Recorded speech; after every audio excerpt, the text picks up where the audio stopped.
বাতাসে আওয়ামী লীগকে নিষিদ্ধ করার নানা রকমের কথা চলছে, আলোচনা চলছে। আওয়ামী লীগকে নিষিদ্ধ করা হবে কি হবে না সেরকম আলোচনার ঢাকঢোল যখন পেটানো হচ্ছে, ঠিক তখন সরকারের বেহাল দশা, উপদেষ্টাদের বেহাল দশা, ছাত্র সমন্বয়কদের নতুন দলের বেহাল দশা, ভাঙন শুরু হয়েছে এবং নানা রকমের কাণ্ড কারখানা ঘটতে দেখছি। নাট্যোৎসব বন্ধ হচ্ছে, পয়লা বৈশাখের রমনার বটমূল নিয়ে হুমকি দেওয়া শুরু হয়েছে। এরকম বেসামাল অবস্থার মধ্যে আওয়ামী লীগকে নিষিদ্ধ করার যে স্বপ্ন, যে পরিকল্পনা, সেটা আদৌ সরকারের পক্ষে সম্ভব হবে কিনা সেটা নিয়ে বিস্তর আলাপের নিশ্চয়ই অবকাশ রয়েছে। সেই আলোচনাই করব এই ভিডিওতে। থাকবেন পলিটিক্স টিভির নিয়মিত আয়োজনে।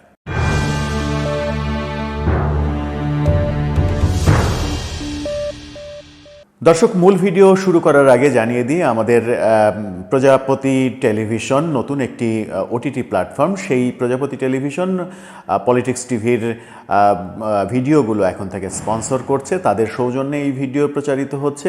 প্রজাপতি আপনারা ওটিটিতে খুব শীঘ্রই দেখতে পাবেন। আপাতত ইউটিউবে, ফেসবুকে দেখতে পাবেন। প্রজাপতি.tv সার্চ করে দেখতে পারেন।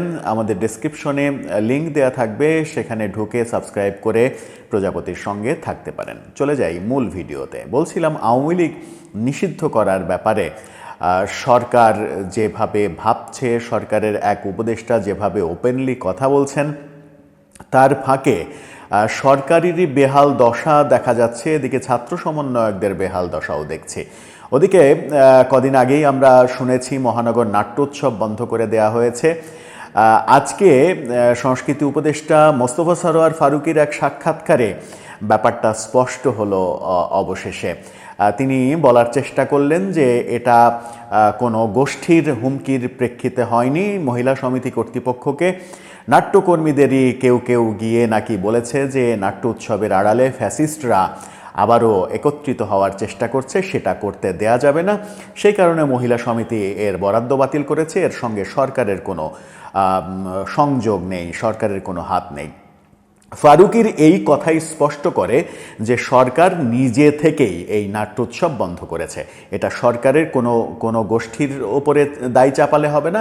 সরকার যে নিজের সিদ্ধান্তে এটা বন্ধ করিয়েছে মহিলা সমিতিকে দিয়ে, এবং মোস্তফা সরোয়ার ফারুকী নিজেই মহিলা সমিতিকে দিয়ে এর বরাদ্দ বাতিল করিয়েছেন, এই সাক্ষাৎকারের মিনিংটা বোধহয় সেটাই বোঝা যায়। তাকে প্রশ্ন করা হয়েছিল, রমনার বটমূলে 100 গরু জবাই করার হুমকি দেয়া হয়েছে পহেলা বৈশাখের দিন, অর্থাৎ রমনার বটমূলে ছায়ানটের যে প্রোগ্রাম হবে সেই প্রোগ্রাম হতে দেয়া হবে না, সেখানে 100 গরু জবাই করে উল্লাস করা হবে, এরকম হুমকি দেয়া হয়েছে। সেটা ব্যাপারে ফারুকী বলেছেন যে নানা দিক থেকে নানা রকম কথাই আসবে, সামাজিক যোগাযোগ মাধ্যমে অনেক কথাই হবে, সব কথার উত্তর সরকারকে দিতে হবে এমন তো কোনো কথা নেই। অর্থাৎ তিনি এই কথার উত্তর আপাতত দিচ্ছেন না। ঘটনা ঘটে যাওয়ার পরে একটা বিবৃতি দিয়ে দায়সারাভাবে এই ব্যাপারটা সেরে দেবেন। পহেলা বৈশাখে যে কিছু একটা হবে সেটার অনুমান এখন থেকেই করে নেওয়া যায়। উপদেষ্টাদের যখন এরকম ত্রাহি অবস্থা, তখন সরকারেরও ত্রাহি অবস্থা। সরকার আন্তর্জাতিক নানা রকম চাপে রয়েছে, যেটা আমরা বারবারই বলছি।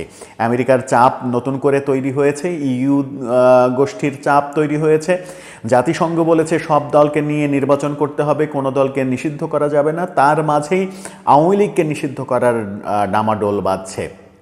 ছাত্র সমন্বয়কদের অনেকেই বিভিন্ন কথা শুরু করলেই যে কোনো কথার মধ্যেই আওয়ামী লীগকে নিষিদ্ধ করেই ছাড়ব, আওয়ামী লীগকে নিষিদ্ধ করা ছাড়া আর কোনো কাজ নেই, আওয়ামী লীগ এদেশে আর রাজনীতি করতে পারবে না, এরকম নানা কথা আমরা শুনছি। কিন্তু শেষ পর্যন্ত সেটা কি করা যাবে, সেটা কি হতে পারবে যখন ছাত্র সমন্বয়কদেরই বেহাল অবস্থা? গতকালকে আমরা দেখেছি বৈষম্য বিরোধী ছাত্র আন্দোলন ভেঙে গিয়েছে। বাকের এবং কাদেরের নেতৃত্বে নতুন ছাত্র সংগঠনের ঘোষণা দেওয়া হয়েছে। এখনও নাম ঘোষণা করা হয়নি, কিন্তু গতকালকে মথুর ক্যান্টিনে ঘটা করে সংবাদ সম্মেলন করে এই ঘোষণা দেয়া হয়েছে তারা আর বৈষম্য বিরোধী ছাত্র আন্দোলনের সঙ্গে নেই। কিন্তু বাকের এবং কাদের বৈষম্য বিরোধী ছাত্র আন্দোলনের অনেক সক্রিয় একটা পার্ট ছিলেন। তারা বেরিয়ে এসে, তাদের সমর্থকদের নিয়ে বেরিয়ে এসে নতুন দলের ঘোষণা দিলেন। এদিকে নতুন যে রাজনৈতিক দল আসছে, সেই রাজনৈতিক দলকে নিয়ে বৈষম্য বিরোধী ছাত্র আন্দোলনের মধ্যে যে ভাঙন স্পষ্ট, সেটা বোঝাই যায়। 22 তারিখে আর এক গ্রুপ শহীদ মিনারে সমাবেশের আয়োজন করেছে, সংবাদ সম্মেলনের আয়োজন করেছে, নেতৃত্বের দ্বন্দ্ব শুরু হয়েছে। তাদের মধ্যেই যখন নেতৃত্বের দ্বন্দ্ব চরমে এবং দল অলরেডি ভেঙে গেছে, বৈষম্য বিরোধী ছাত্র আন্দোলন আর নেই, ভেঙে গেছে, দুই টুকরো হয়ে গেছে, আর এক টুকরা হওয়ার সম্ভাবনা সামনে, তখন নিজেদের ঘর সামাল দিতেই যখন তারা ব্যস্ত, ঠিক সেই মুহূর্তে আওয়ামী লীগকে নিষিদ্ধ করার দাবি, আওয়ামী লীগকে নিষিদ্ধ করার মিছিল তাদের কতটা বড় হবে, কতটা সক্রিয় হবে, সেটা খুব সহজেই অনুমান করা যায়। ঘর সামলাতেই তারা ব্যস্ত হয়ে পড়েছে। নিজেদের ঘর কিভাবে সামলে উঠবে, নতুন দলকে নিয়ে যাত্রা শুরুর আগেই নেতৃত্বের দ্বন্দ্ব যেখানে চরম আকার ধারণ করেছে, তখন তারা যে নতুন রাজনৈতিক বন্দোবস্তের কথা বলছেন, সেই নতুন রাজনৈতিক বন্দোবস্তের সিম্বল আমরা কিন্তু দেখতে পাচ্ছি যে কোন রাজনৈতিক বন্দোবস্ত হচ্ছে তাদের দ্বারা। রাজনীতি এবং রাজনৈতিক দল যে সহজ কিছু নয়, সেটা হয়তো তারা আগে বুঝতে পারেননি, এখন হয়তো একটু একটু করে বুঝতে পারবেন। বিএনপি মহাসচিব বারবার বলেছেন নতুন রাজনৈতিক দল সরকারের পৃষ্ঠপোষকতাই তৈরি হচ্ছে, যেটা মেনে নেওয়া হবে না।